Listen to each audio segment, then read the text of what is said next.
Welcome back to the SMT YouTube channel. Folks, we got some really cool data, some really interesting stuff here I want to kind of present here in this video, and shout out to Ookla for collecting this data and put it out there for us to see in regards to TSatellite. So the first thing we can kind of look at is obviously TSatellite's available to T-Mobile customers, but AT&T and Verizon customers can sign up for it too. Right? You just got to basically pay the fee. And you got to have like a smartphone that's compatible with the service.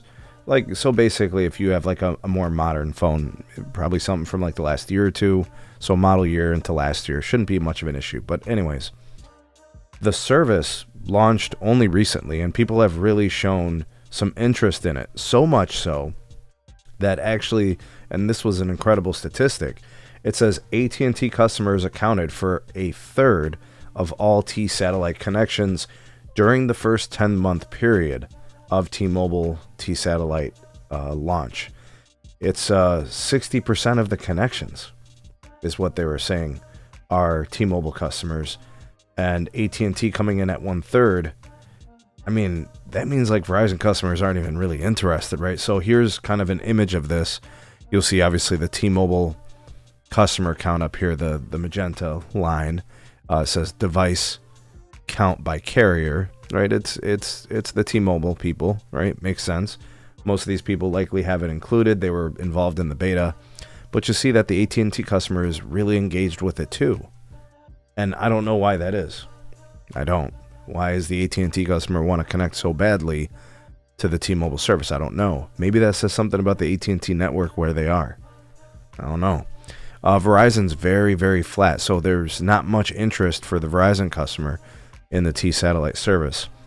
Some other important things mentioned here is the most popular location where the TSatellite connectivity is happening is Los Angeles County, which is a very, very large region of the United States, home to the Angeles National Forest, lots of mountains, canyons, in these regions. Probably there's no service there, right? They're not building tower sites, so relying on the TSatellite might be the way. Obviously, I know a lot of people are concerned about like performance and stuff. It's a meager connection, right? Very, very simple task can be accomplished. Now they got the the skinny versions of the apps that'll run in this whole like direct to device situation. But really interesting stuff. And I don't know, the FirstNet people were at 3%, Verizon's at 2.2%, the T-Mobile customers at 61%, and AT&T's at 34% of the connected devices. And I'll go ahead and show you guys this one as well. This one's pretty cool too. Here's the map of where all those connections are, and I'll just zoom in for you guys. You'll see a lot of action in California, a lot of action in the Northwest, a lot of action in the Rockies. You guys see quite a bit in New York and Pennsylvania. I'm kind of surprised to see that, but I'm guessing that's kind of like in the hill mountainous areas. You'll even say locations in Florida, which don't even seem that remote, honestly. Parts of southern Florida, you see parts of Texas in there. Kind of a lot of the area kind of south in Ohio and all the way through like Tennessee and Kentucky quite a bit. I didn't expect to see some of the stuff out west. Kind of makes sense. I know that T-Mobile doesn't have native coverage, so it makes sense. But Wisconsin, Michigan, I mean, there's pockets of every state that don't really have a coverage. Look at Maine. It's basically like half the state doesn't have native coverage. People are needing to connect, through TSatellite. And then here's some of the names of the counties that are, the most frequently connected to for the TSatellite service. LA County, Larimer County, which is in Colorado, sounds like Rocky Mountain region. Teton County, Mojave County, Arizona, they probably don't have cell coverage there. And then Mineral County in Montana, right? Really kind of far out there places. And it would be interesting to see if T-Mobile and AT&T have native coverage, or excuse me, Verizon and AT&T have native coverage in these particular counties. Something tells me they probably have some coverage out there. Maybe not completely covered, but maybe mostly or partially covered.